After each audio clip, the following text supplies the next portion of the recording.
So in this video we'll take a look at how to import an image so that you can draw on top of it.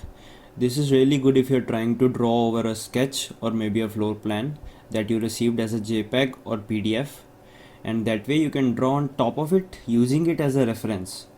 So to get started here, let's go to File, then Import. Just make sure our format is set up to all supported image types, and let's make sure we are using it as an image, not as a texture or use as new match photo. And the image that we are taking a look at is this floor plan image here, and the tip that you want to know here is to know a distance in the image itself. So in this case there are dimensions here, so I know that this dimension here is 20 foot 4 inches. So you could also try to measure, let's say you know what the width of a doorway is, but it's not gonna be as accurate, so it's always better to use the longest distance possible. So now we'll click import. That's a good habit. I always like to start importing from the origin point, so click and release here. Now I move my cursor to the right, and actually if I knew the width of the paper and did the scale factor for you, you could actually type in the dimensions here or the width if you know it. But in our case, let's just click just to sort of get the image in the model space. When you import as an image, it's similar to importing a surface, putting a texture on it and then grouping it. So I kind of think of an image in that case that it's an image that you can't sort of open, and it's sort of grouped or isolated.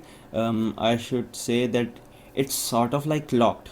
Think of it like a locked group. So it's great to just kind of trace on top of. If you want to actually draw inside and sort of cut away part of the image, we can click right click and actually explode the image. That way it's an actual surface that we can draw on top of and then push pull. The only downside to this is it's a projected surface, so the sides kind of pull up, which actually in our case might actually help us a little bit.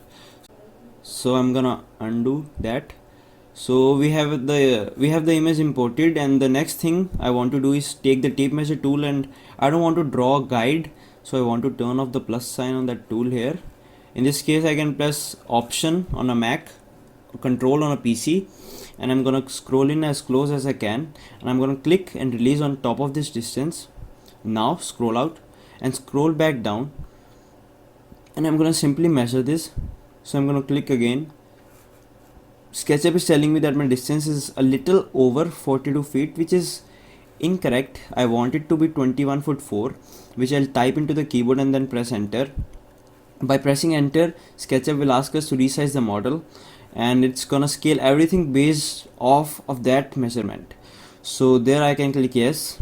It looks like the model disappears. It's not gone. It just went lower down onto the screen because of the scale.